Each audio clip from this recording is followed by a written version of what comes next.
የፊትና የኋላ ጉዳይ ካልሆነ በስተቀር ተጓዦች ነን፣ መንገደኞች ነን። በጊዜያችን እንወቅበት፣ በእድሜያችን እንጠቀምበት። እድሜ ብድር ነው። ብድር አያኮራም፣ ብድር አያመጻድቅም። የተበደረ ሰው ብድሩን ለተበደረበት ዓላማ ያውለዋል እንጂ አያባክነውም። ክርስቲያን የተሰጠውን እድሜ ለኃጢአት የሚያውለው ከሆነ እድሜ አባካኝ ይባላል። እድሜያችን በከንቱ እንዳናባክን መድኃኔዓለም ይርዳን። መንገደኛ መሆናችን አንርሳ። እንዳልኳችሁ ፊትና ኋላ ካልሆነ በስተቀር መንገደኞች ነን። በሉ እናንተም ሂዱ፣ እኛም ወደዚያው ነው። ወትሮም መንገደኛ ፊትና ኋላ ነው። በሕይወት ላይ ትልቁና አሳዛኙ ነገር ምንድን ነው ከተባለ ተስፋ መቁረጥ ነው። ምእመናን፣ ተስፋ መቁረጥ የኃጢአት ቁንጮ ነው። ወምኩሎ የአኪ ቀቢጸ ተስፋ፣ ከሁሉም ተስፋ መቁረጥ የከፋ ነው ይላሉ አባቶቻችን። የሰው ኃይሉ ያለው በጉልበቱ ውስጥ አይደለም፣ በተስፋው ውስጥ ነው። ተስፋ የሌለው ሰው ጉልበት እንኳን ቢኖረው መራመድ አይችልም። ጉልበት አልቆ ግን በተስፋ መራመድ ይቻላል። ብዙ ጊዜ በራሳችን ላይ ተስፋ ቆርጠን ይሆናል። ዋጋ የለኝም ብለን በሰዎች ላይ ተስፋ ቆርጠን ይሆናል። የተሻለ ሰው ከእንግዲህ በኋላ አላገኝም ብለን በሁኔታዎች ላይ ተስፋ ቆርጠን ይሆናል። አንዳንድ ጊዜም የማያልቅ አበሳ ባለባት ሀገራችን ተስፋ ቆርጠን ይሆናል። መስቀል ተሸክማ በምትኖር ቤተ ክርስቲያናችን ይህ ሁሉ ፈተና ለምን ደረሰባት ብለን ተስፋ ቆርጠን ይሆናል። አንዳንድ ጊዜም በሃይማኖት መሪዎች፣ ሌላም ጊዜ በፖለቲከኞቹ ተስፋ ቆርጠን ይሆናል። ብቻ ተስፋ የቆረጥንባቸው አጋጣሚዎች ብዙ ናቸው። መንፈሳውያን የሚባሉት ሳይቀር አሁን የሚገኙት ኤማሁስ ውስጥ ነው። ኤማሁስ ላይ ነው የሚገኙት። ስንቱን ከክብር አጎደለችው ኤማሁስ። ስንቱን እንደ ሸንኮራ መጣ ተፋችው። ስንቱን ከመንፈሳዊ ሕይወት ለየችው ኤማሁስ። ስንቱ ተሸነፈ በኤማሁስ። ዛሬም እንደ ኤማሁስ መንገደኛ ሆኗል። ከቤተ ክርስቲያን ወጥቶ ወደ ዓለም የኮበለለ፣ ከመቅደስ ወጥቶ አዳራሽ የገባ፣ ከቅድስና ወደ ርኩሰት የተጠራ የተማረከ ኤማሁስ ማራኪ ነገሮችን እያሳየች ስንቱን መንገደኛ አደረገችው፣ ስንቱን አስኮበለለችው። በቂሳርያ ከተማ አንተ ክርስቶስ የሕያው እግዚአብሔር ልጅ ነህ ብሎ በተናገረበት አንደበቱ የምትዩን ሰውዬ አላውቅም፣ የሕይወት ቃል አንተን ትተን ወደ ማን እንሄዳለን ብሎ በተናገረበት አንደበቱ የምትዩን ሰውዬ አላውቅም አለ። ሰው በጀመረው ካልጨረሰ ባረፈደበት ካላመሽ አደጋ ነው። እኔ በጣም ማዝነው እዚህ ላይ ነው። በጣም የሚያስጨንቀኝ ጸሎት የሚያስፈልገው ይህ ነው። ሄኖክ ምን ይላል? ብፁዕ ዘይመውት እንዘ ጻድቅ ወየር፣ በጽድቁ የሚጨርስ በጀመረው የሚጨርስ ሰው የታደለ ነው ይላል። የታደለ እንግዲያ ጴጥሮስን ለመተቸት አይደለም ምእመናን። ጴጥሮስ የሚደነቅም ሐዋርያ ነው። በ58 ዓመቱ ነው ጌታን የተከተለው። ተከተለኝ ሲለው አምኖ ተከተለው። እኔ ክርስቶስ ነኝ፣ ክርስቶስ እባላለሁ ብሎ ራሱን አላስተዋወቅም። ታምር አይቶ አይደለም የተከተለው። አሁን ታምር አሳይቶ ቢያስከትለው አይገርምም። በባህር ላይ ሲረማመድ አይቶ አይደለም የተከተለው። በ5 እንጀራ በ2 ዓሣ 5000 ሲመግብ አይቶ አይደለም የተከተለው። ምንም ነገር ታምር ተከተለኝ ሲለው እሺ ብሎ ተከተለ። ምን ታበላኛለህ? ምን ታጠጣኛለህ? ምን ታለብሰኛለህ አላለም። የታኖረኛለህ አላለም። ይገርማል። ይህ በራሱ የሚደነቅ እምነት ነው። የ58 ዓመት ሽማግሌ፣ የ33 ዓመት ወጣት ምንህን አምኜ ነው ደግሞ አንተን ምከተልም አላለም። አምኖ ተከተለው። ግን እዚህ ላይ ደግሞ ጴጥሮስ ወደቀ። ሰው መሆን አይቀርም። እፏን ቀልቀለ መሰረተ ሃይማኖት ይላል ቅዱስ ቄርሎስ። ያ የሃይማኖት አለት ጴጥሮስ እንዴት ተናወጠ! አለቱን ፀሐይ አይሰነጥቀውም። አለቱን ነፋስ አይወዘውዘውም። አለቱን ውሃ አይሸረሽረውም። ያ አለት እንዴት ተሸረሸረ! ያ አለት እንዴት ተናወጠ ብሎ ይጠይቅና ጴጥሮስንማ ያናወጠው እብሪቱ ነው ይላል። ምኑ ነው? እብሪቱ ነው፣ ትቢቱ ነው። ምንድነው ትቢቱ? ሁሉም ቢክዱ እኔ ከቶ ምን አልልም፣ አልክድም፣ እንዳልክድ ጠብቀኝ ነበር የሚባለው።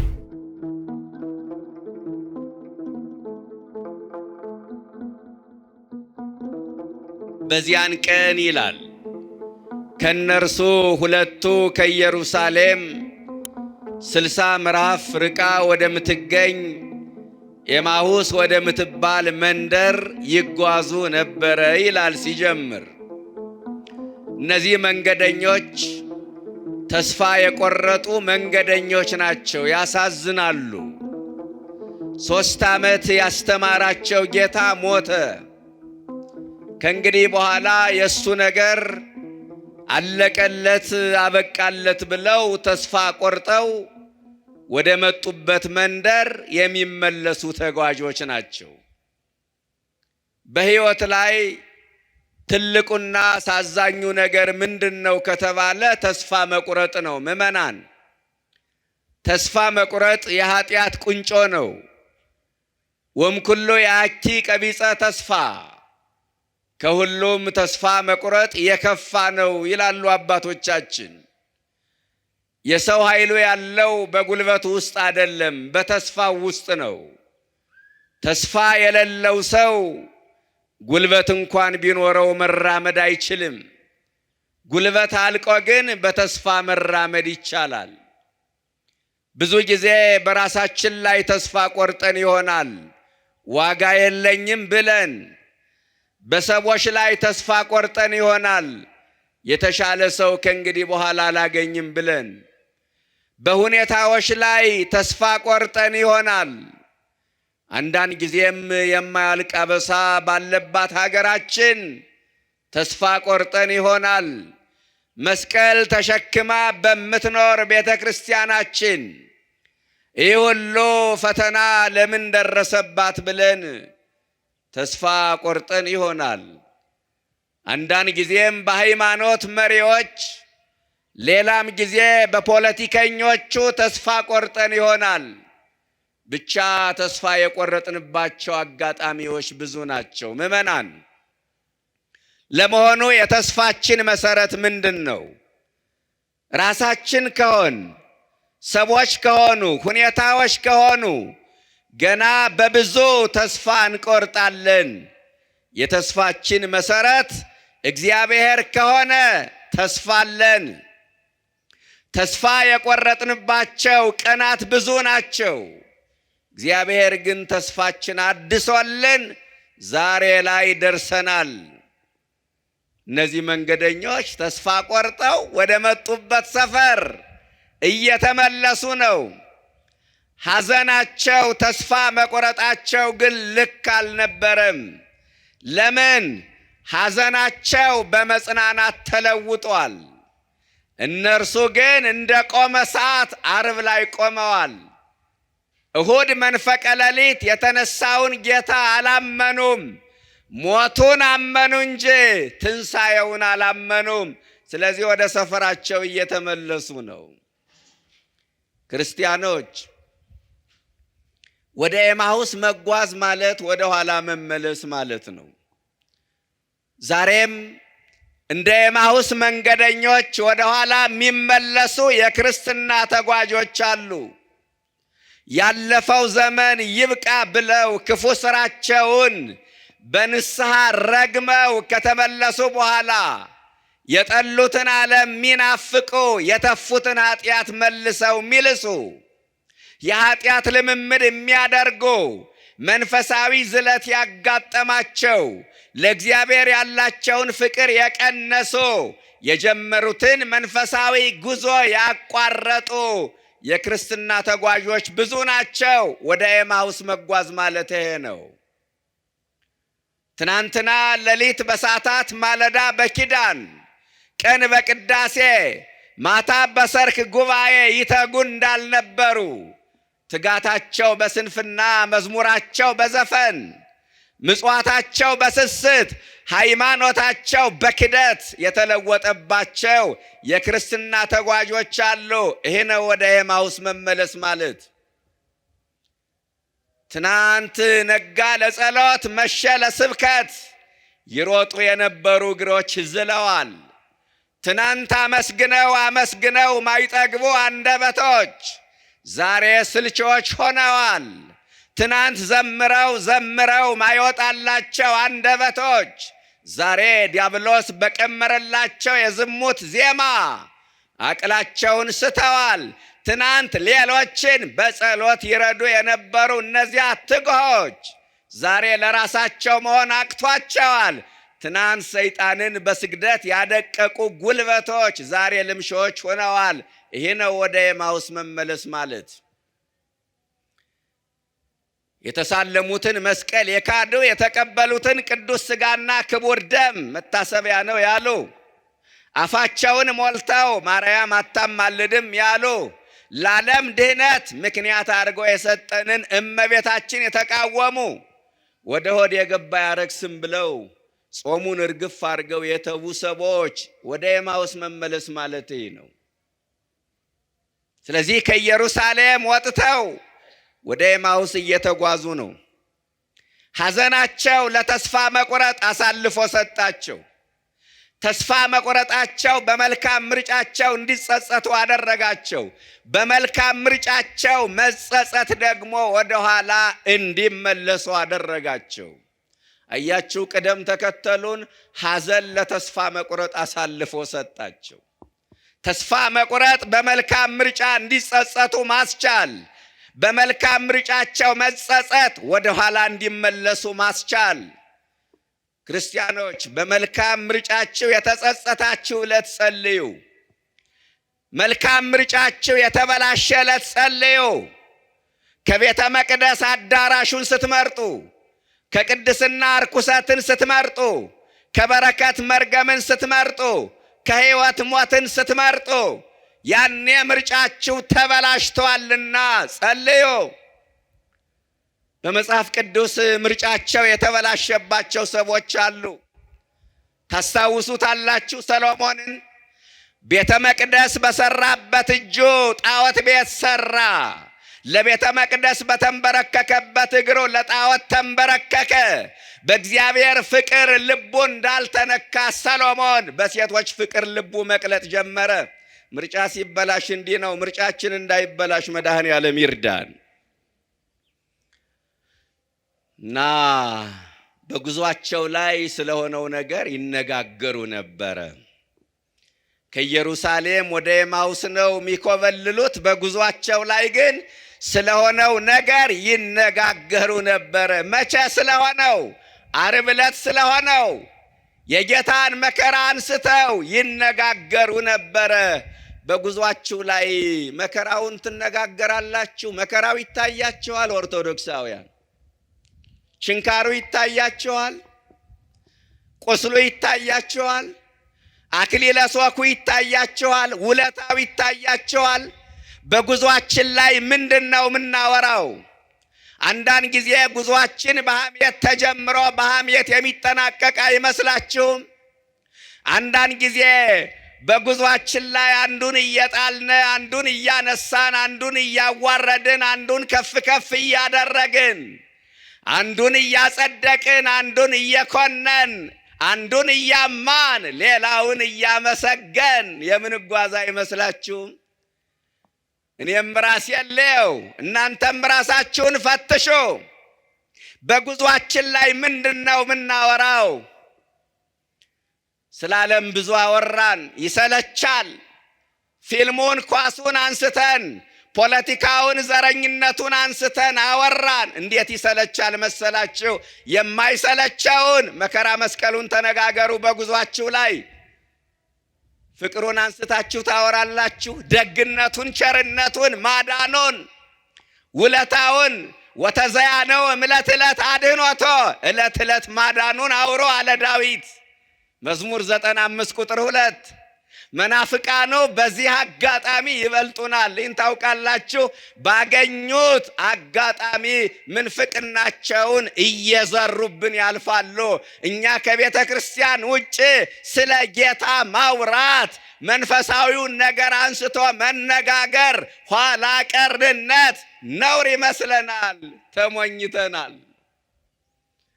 በጉዟቸው ላይ ስለሆነው ነገር ይነጋገራሉ እና ስለ ጌታ እያወሩ ሲጓዙ መድኃኔዓለም አብሯቸው መጓዝ ጀመረ። ስሙ ሲጠራ ማያስችለው ቢኖር ክርስቶስ ብቻ ነው። ለምንድን ነው አብሯቸው የሚጓዝ? ተስፋ ቆርጠው ወደ ኤማሁስ ነው እየኮበለሉ ያሉት። ስለዚህ ፍጻሜያቸው እንዳይበላሽ፣ ገደል እንዳይገቡ ተከተላቸው። ወገኖች፣ ተስፋ ቆርጠን ከቤተ ክርስቲያን ወጠን ወደ ዓለም ስንኮበልል አይተወንም። እኛ በሱ ተስፋ የቆረጥነውን ያህል ጌታ በእኛ ተስፋ አይቆርጥም። ወይ ተቀየመነ በኃጣዊነ ፍጹመ ንማስን። ስለ ኃጢአታችን ፈጽሞ አልተቀየመብንም። በጣም ይደንቀኛል። ወደ ዓለም እየኮበለልን ግን ይከተለናል። አብሮን ይጓዛል፣ አይተወንም። አንድ እናት ከምሽቱ 3 ሰዓት ወይም 4 ሰዓት ላይ አሁንስ ይሄ ቤት መረረኝ ብሎ ሕፃን ልጇ ከቤት ቢወጣ ዝም አትለውም፣ ትከተለዋለች። ለምን? አወጣጡ መልካም አይደለም። የወጣበት ሰዓት ትክክል አይደለም። አወጣጣቸው መልካም አይደሉም። እነዚህ መንገደኞች ተስፋ ቆርጠዋል። በዛ ላይ ሰዓቱ መሽቷል። ከቀኑ 11 ሰዓት አካባቢ ነው ወደ ኤማሁስ የሚኮበልሉት። ስለዚህ መድኃኔዓለም አብሯቸው መጓዝ ጀመረ። በደስታ ቀን ተከተሉኝ አለ አምላክ፣ በመከራ ቀን ተከተላቸው። በመከራ ቀን ይከተለን። አብሯቸው ተጓዘ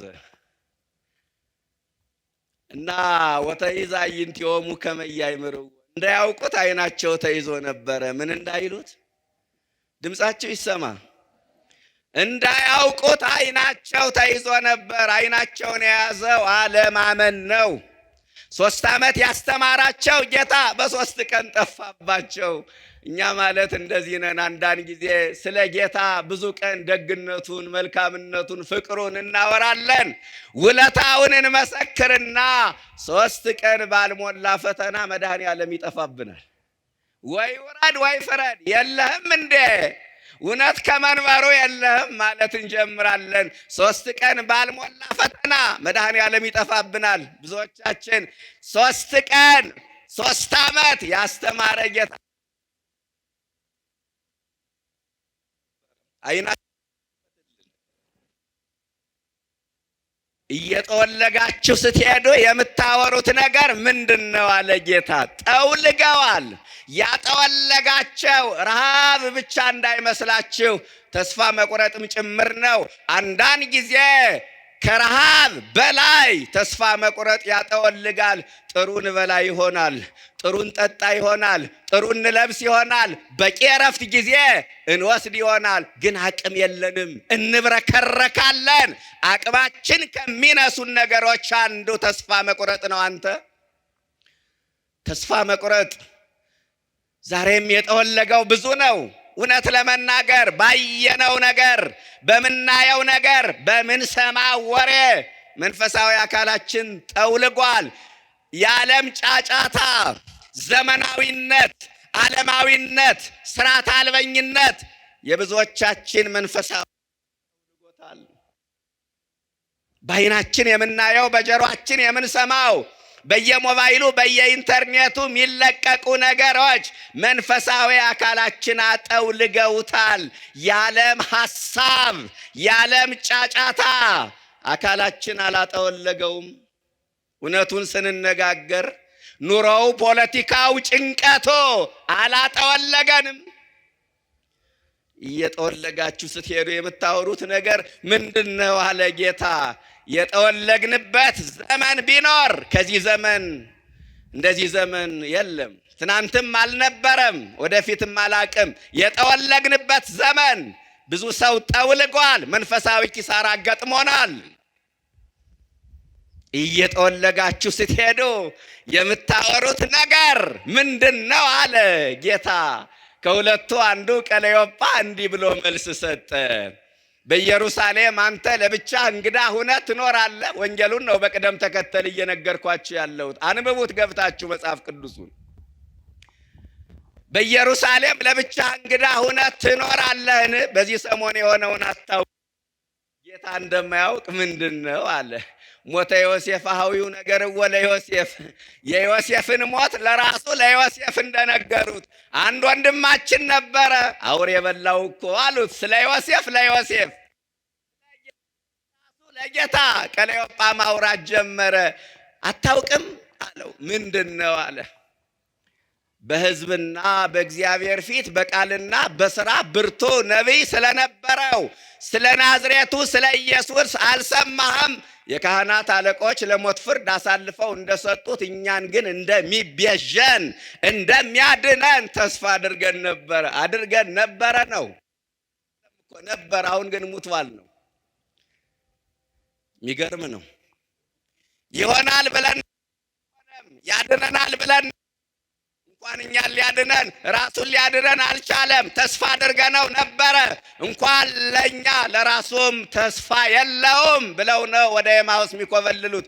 ተስፋ አድርገን ነበር። ግን ምን አሉ? በቃልና በስራ በሕዝብና በእግዚአብሔር ፊት ብርቱ ነቢይ ነበር አሉ።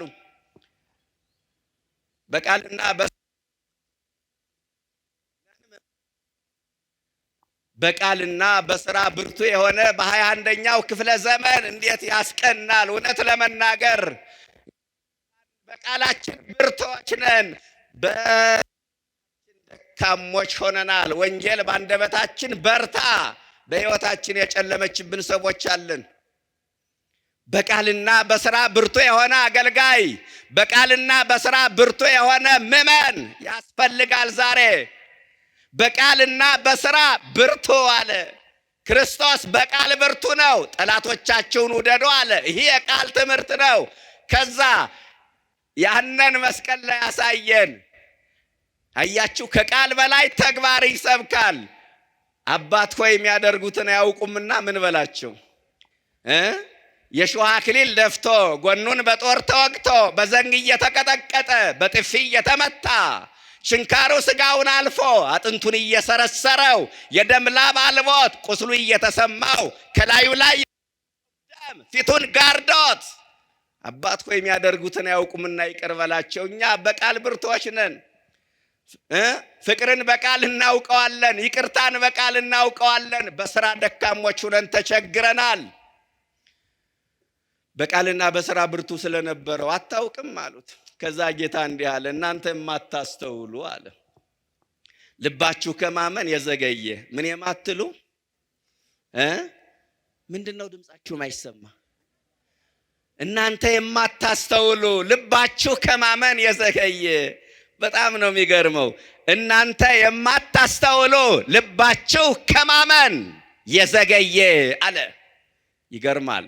ዛሬም በአባቶቻችን በኩል እግዚአብሔር ይህን ቃል ሁልጊዜ ያስተላልፋል። አንዳንድ ጊዜ ማስተዋል ሲጎለን እናንተ ማታስተውሉ ይላል። እረ ባለማስተዋል ብዙ ነገር አጠናል። እንደ ቤተ ክርስቲያንም እንደ ሀገርም ያጣናቸው ብዙ ነገሮች አሉ።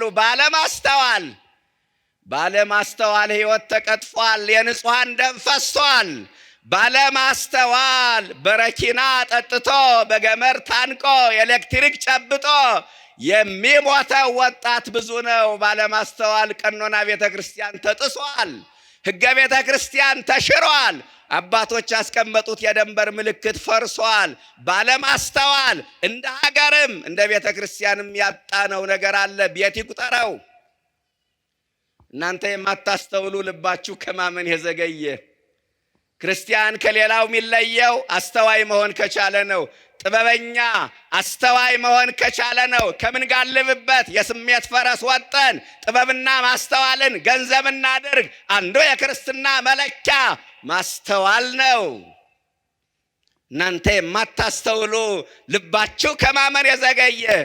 ዛሬም እየሆነ ያለው ይህ ነው። ለማመን የዘገዩ ለመካድ የፈጠኑ፣ ለጽድቅ የዘገዩ ለኃጢአት የፈጠኑ፣ ለበረከት የዘገዩ ለመርገም የፈጠኑ፣ መጽሐፍ ቅዱስ ለማንበብ የዘገዩ ጋዜጣ ለማንበብ የፈጠኑ፣ ማህበራዊ ሚዲያ ላይ ተጠምዶ ለመዋል የፈጠኑ፣ ለምስጋና የዘገዩ ለሐሜት የፈጠኑ፣ ለመዝሙር የዘገዩ ለዘፈን የፈጠኑ።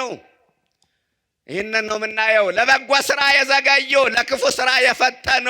ሰይጣን እኛን ከሚፈትንበት መንገድ አንዱ ማዘግየት ነው። ገብቶን ይሆን? ይሄ ማዘግየት የሰይጣን ፈተና እንደሆነ ይገባን ይሆን? ምዕመናን፣ ትልቁ ፈተናው ማዘግየት፣ ከዛሬ ነገ፣ ከዘንድሮ ከርሞ እያለ በቀጠሮ ስንት መልካም ስራ ዘግይተናል።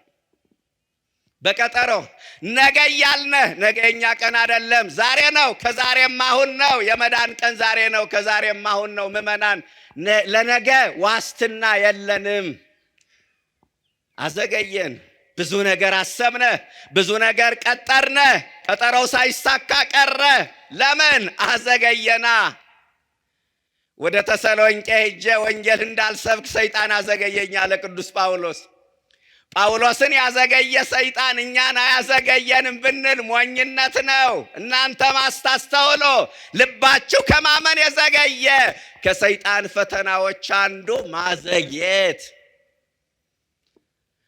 እንዲህ እያለ መድኃኔዓለም ሙሴ ስለ እርሱ የጻፈውን ነቢያት ስለ እርሱ የተናገሩትን እየጠቀሰ ጉዞው ቀጠለ። ትምህርቱ ጣፍጧቸዋል፣ አገልግሎቱ ተመችቷቸዋል። ጆሮአቸውን ከፍተው እያደመጡት ነው እና መንታ መንገድ ላይ ሲደርሱ መድኃኔዓለም እንዲህ ሊሄድ መሰለ። ምን መሰለ? ሊሄድ መሰለ። ማንን ብሎ መጣና ግን ግባ ካላሉት አይገባም። እደር ካላሉት አያድርም። ግድ ካላሉት እሺ አይልም። እሱ አስገድዶ የሚያጸድቅ አስገድዶ የሚኮንን አምላክ አይደለም። ለእያንዳንዳችን ነፃ ፈቃድ ሰጥቶናል። ግባ ስንለው ነው የሚገባ። ይገርማል። ሊሄድ መሰለ። ያን ጊዜ ሰዓቱ ስለመሸ እንዲህ አሉት። ፍቅረ ቢጽ አስተምሯቸዋል። እንግዳ መቀበል ማክበር እንደሚገባ ነግሯቸዋል። ንበር ምስሌነ እስመ መሴወ ተቆልቆለ ፀሐይ፣ ከእኛ ጋር እደር ማታ ቀርቧል፣ ቀኑም ሊመሽ ጀምሯል አሉ። ቀኑም ሊመሽ ጀምሯል። እንዲያው የቀን መምሸት የፀሐይ አልፎ የጨለማው አልፎ የቀኑ አልፎ የሌሊቱ መምጣት የብርሃኑ አልፎ የጨለማው መተካት ብቻ እንዳይመስላችሁ። በእውነት የዘመን ምሽት ገጥሞናል። ዛሬም መሽቷል። በዓይናችን የምናየው በጆሮአችን የምንሰማው በቴሌቪዥን መስኮት የምናየው በየሞባይሉ በየኢንተርኔቱ የሚለቀቀው ነገር የዘመን ምሽት እንደገጠመን ያሳያል። ኃጢአት እንደ ጽድቅ፣ ነውር እንደ ቅድስና የተቆጠረበት ዘመን፣ ልቅነት የተስፋፋበት፣ የሰው ልጅ ከክብሩ ወርዶ እንስሳትን የመሰለበት፣ ያልሰራሁት ኃጢአት ምንድነው እያለ ሚረክስበት፣ ይህ ነው የዘመን ምሽት። ይህ ነው የቀን ምሽት። ሰው በዝሙት እንስሳ በጭካኔ አራዊት የሆነበት፣ ጥላቻን ያረገዘ ለበቀል የሚሮጥ ወንድም ወንድሙን ለመግደል ቀን የሚጠብቅ ትውልድ የበቀለበት ዘመን፣ አንገት እየቆረጠ እጅ እየቆረጠ ዋንጫ እንደበላ የሚጨፍር ትውልድ የመጣበት ዘመን። ይህ ነው የቀን ምሽት። ይህ ነው የዘመን ምሽት። አንተ ከባህል ከወግ ከእሴት ያፈነገጠ ከሞራል ልዕልና የወረደ ነውርን ጌጥ ያደረገ ይኸው እያየን አይደለ? ማህበራዊ ሚዲያውን እንዲህ አጣቦት እስበርሱ እንደዚህ ይባላል። ነውርን ጌጥ ያደረገ ከባህል ከወግ ከእሴት ያፈነገጠ ትውልድ የምናይበት ዘመን።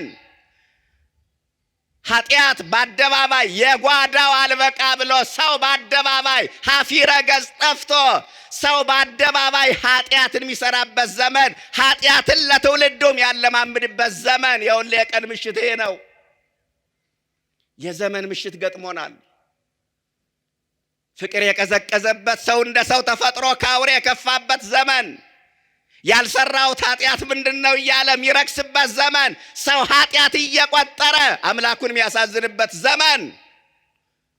ቀኑ መሽቷል። ከኛ ጋር እደር አሁን ነው ማለት የሚገባ። እሱ ከኛ ጋር ካላደረ የጨለመው ሌሊት አይነጋም። እደር ማለት አሁን ነው። አሁን ሳይመሽ እንግባባ፣ እንለወጥ፣ ንስሐ እንግባ። ንስሐ ያልገባችሁ ንስሐ ግቡ፣ ያልቆረባችሁ ቁረቡ፣ አስራት ያላወጣችሁ አስራታችሁን አውጡ። ቀኑ እንደመሸ የሚያሳዩ ምልክቶች ብዙ ናቸው። ከኛ ጋር እደር። ይህንን ብተነትነው አመሻለሁ፣ ልተወው ጊዜ አይበቃኝም። ከኛ ጋር እደር አሉት። እሺ አለ።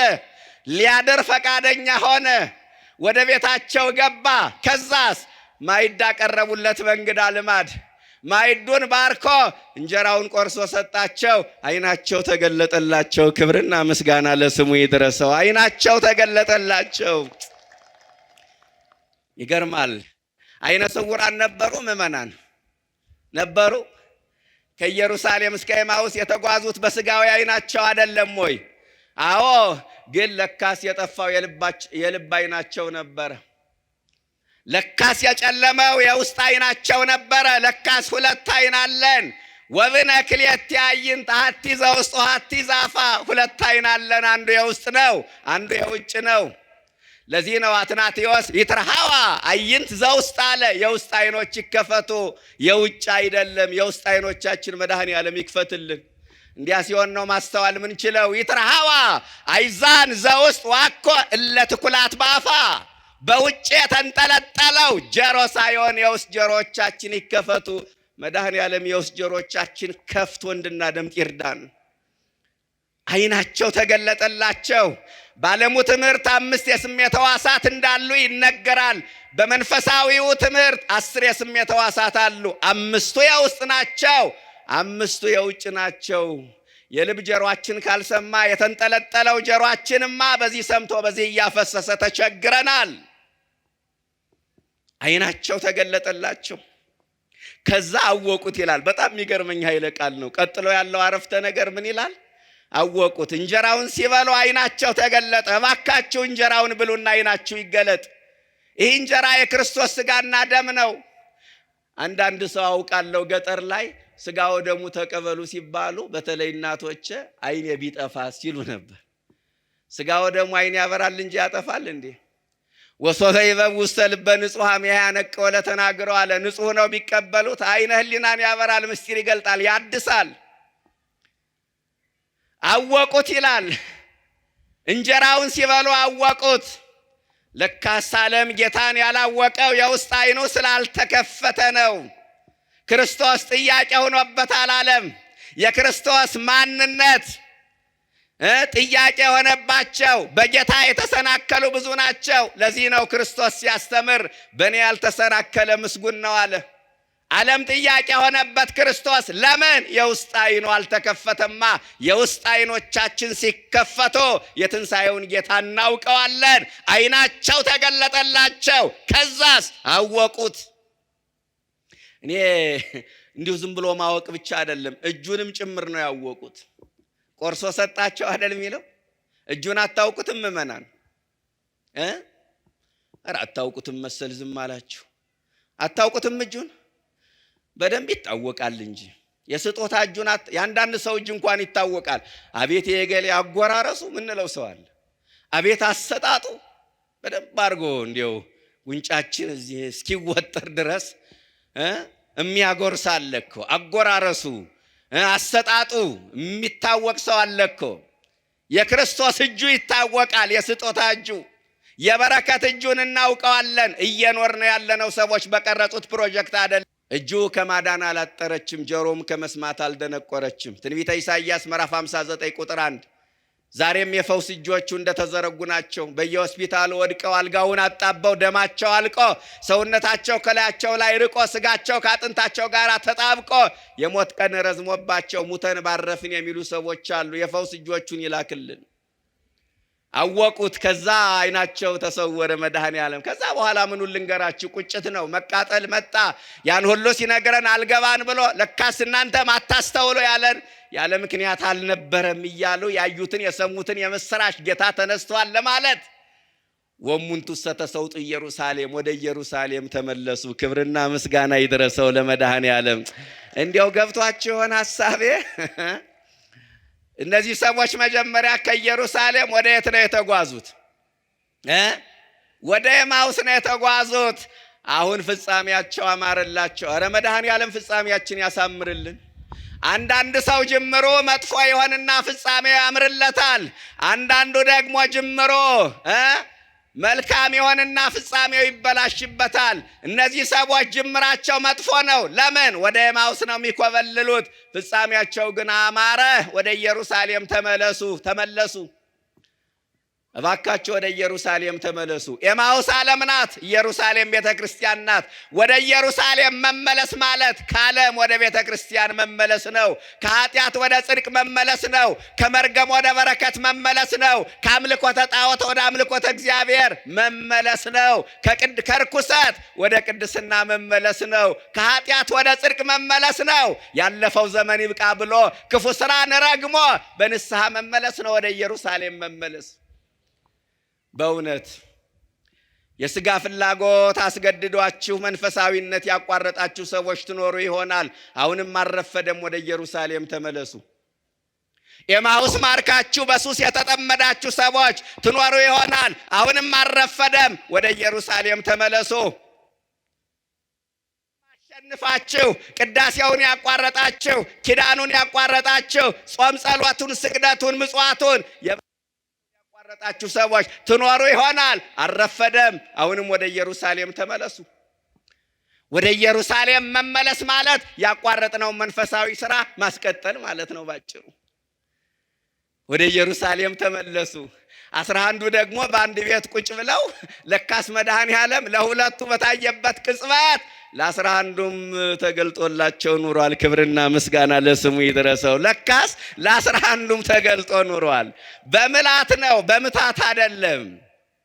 እነሱ እኮ የምስራች ሊያወሩ ነው የሚሄዱ። በቃ እኛ ያየነውን ለነሱ እንንገር ብለው ወደ ቤት ሲገቡ በአማን ተንሥአ ክርስቶስ ዋራየው ለስሞን ጴጥሮስ፣ በእውነት ጌታ ተነስቷል፣ ለስሞንም ምን ብለዋል? ታይቷል እያሉ ሲያወሩ ጠበቋቸው። የምስራች ሊያወሩ ሄደው የምስራች ጠበቃቸው። ደስታ ሊያወሩ ሄደው ደስታ ጠበቃቸው። 3 ቀን ፍርሃታቸውን፣ ሐዘናቸውን፣ ጭንቀታቸውን ተለዋውጠው ነበረ። አሁን ደስታ መለዋወጥ ጀመሩ። በእውነት ጌታ ተነስቷል። ሁላችሁም ይህን ቃል መስክሩ። በእውነት ጌታ በሉ። ተነስቷል።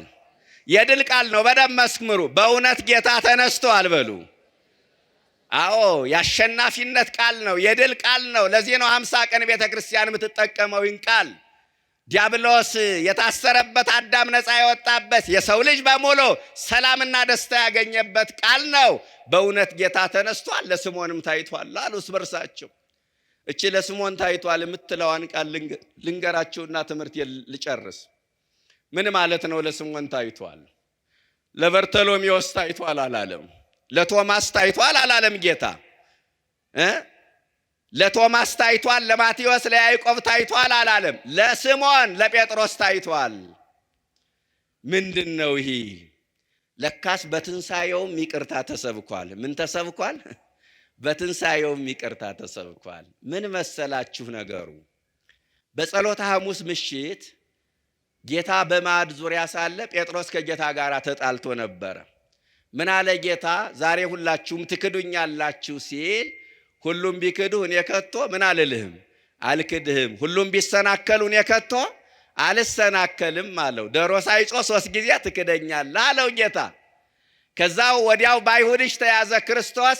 ሐዋርያቱ ጥለው ተበተኑ። ጴጥሮስ የተናገረው ቃል ስለነበረ ከኋላ በርቀት መከተል ጀመረ እና አንዲት ሴትዮ አገኘችውና አንተ ከኢየሱስ ጋር ነበርክ፣ አይቼሃለሁ። ወነገረከ ያየውቀከ ከመ ገሊላዊ አንተ፣ ንግግርህም ገሊላዊ እንደሆንክ ያስታውቃል። የኢየሱስ ደቀ መዝሙር ነህ ስትዩ የምትዩን ሰውዬ አላውቅም።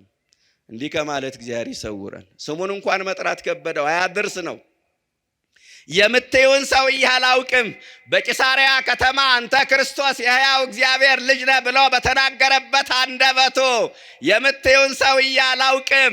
የሕይወት ቃል አንተን ትተን ወደ ማን እንሄዳለን ብሎ በተናገረበት አንደበቱ የምትዩን ሰውዬ አላውቅም አለ። ሰው በጀመረው ካልጨረሰ፣ ባረፈደበት ካላመሸ አደጋ ነው። እኔ በጣም ማዝነው እዚህ ላይ ነው። በጣም የሚያስጨንቀኝ ጸሎት የሚያስፈልገው ይህ ነው።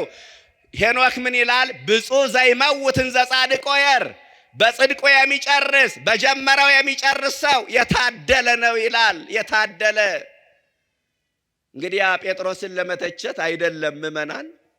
ጴጥሮስ የሚደነቅም ሐዋርያ ነው። በ58 ዓመቱ ነው ጌታን የተከተለው። ተከተለኝ ሲለው አምኖ ተከተለው። እኔ ክርስቶስ ነኝ፣ ክርስቶስ እባላለሁኝ ብሎ ራሱን አላስተዋወቀም። ታምር አይቶ አይደለም የተከተለው። አሁን ታምር አሳይቶ ቢያስከትለው አይገርምም። በባህር ላይ ሲረማመድ አይቶ አይደለም የተከተለው። በ5 እንጀራ በ2 ዓሣ 5000 ሲመግብ አይቶ አይደለም የተከተለው። ምንም ነገር ታምር ተከተለኝ ሲለው እሺ ብሎ ተከተለ። ምን ታበላኛለህ? ምን ታጠጣኛለህ? ምን ታለብሰኛለህ አላለም። የታኖረኛለህ አላለም። ይገርማል። ይህ በራሱ የሚደነቅ እምነት ነው። የ58 ዓመት ሽማግሌ፣ የ33 ዓመት ወጣት ምንህን አምኜ ነው ደግሞ አንተን ምከተልም አላለም። አምኖ ተከተለው። ግን እዚህ ላይ ደግሞ ጴጥሮስ ወደቀ። ሰው መሆን አይቀርም። እፏን ቀልቀለ መሰረተ ሃይማኖት ይላል ቅዱስ ቄርሎስ። ያ የሃይማኖት አለት ጴጥሮስ እንዴት ተናወጠ? አለቱን ፀሐይ አይሰነጥቀውም። አለቱን ነፋስ አይወዘውዘውም። አለቱን ውሃ አይሸረሽረውም። ያ አለት እንዴት ተሸረሸረ? ያ አለት እንዴት ተናወጠ ብሎ ይጠይቅና ጴጥሮስንማ ያናወጠው እብሪቱ ነው ይላል። ምኑ ነው? እብሪቱ ነው፣ ትቢቱ ነው። ምንድነው ትቢቱ? ሁሉም ቢክዱ እኔ ከቶ ምን አልልም አልክድም፣ እንዳልክድ ጠብቀኝ ነበር የሚባለው። እባካችሁ ዛሬም እንደዚህ አበሉ። አንዳንድ ሰው እንደ ጴጥሮስ ሲያቀብጠው የፈለገው ይሁን ሃይማኖቴንማ አልቀይርም የሚል ሰው አለ። የፈለገው ይሁን እግዚአብሔርንማ አልክድም የሚል ሰው አለ። ነገ ፈተና አፍጥጦ ሲመጣብን ልንክድ እንችላለን። ማን ያውቃል? ዋዲ ታውቀለነ ከመምንተንከውን ነገ ምን ልንሆን እንደምንችል አልተገለጠልም። መድኃኔዓለም ፍጻሜን አሳምርልኝ ነው የሚባለው። እንዳልክድ ጠብቀኝ ነው የሚባለው። አቤቱ ወደ ፈተና አታግባን የምንለው ምን ማለት ነው? ሁልጊዜ አንተን ከመካድ አድነኝ እኮ ነው። መከራ ሲመጣ ፈርቶ ከመካድ አድነኝ ማለት እኮ ነው ትርጉሙ። መከራ ሲመጣ ፈርቼ ከመካድ አድነኝ እኮ።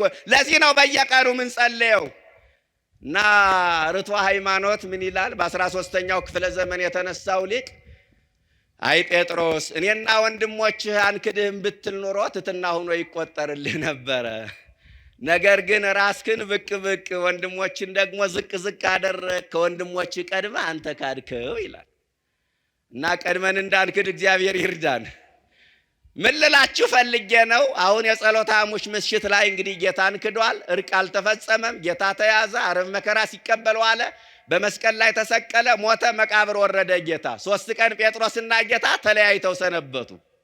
በ3ኛው ቀን የሚገርማችሁ መድኃኔዓለም ወዲያው እንደተነሳ ሴቶች ወደ መቃብሩ ሲሄዱ መንገድ ላይ ያገኛቸውና ከዛ ምን አለ? ትንሣኤዬን ለጴጥሮስና ለወንድሞቼ ንገሩልኝ፣ ይቅር ብየዋለሁ እኮ ነው። አያችሁ፣ አልተቀየምኩበትም፣ ቂም አላስኩበትም እኮ ነው። ስሙን ጠርቶ ሌሎችን ምን አለ? እንዲሁ ለወንድሞች አለ ሳይዘረዝር። ከዛ ለየት አደረገና ለጴጥሮስ ትንሣኤን ተናገሩ አለ። አሁን ስሙን ባይጠቅስ ኑሮ ጌታ ሐዋርያት እስቲ አስቡት፣ በእነሱ ቦታ ላይ ሆናችሁ ምን ይሉት ነበረ? ጌታን ክደሃል ይቅር አላለህም ብለው ከህብረታቸው ይለዩት ነበረ።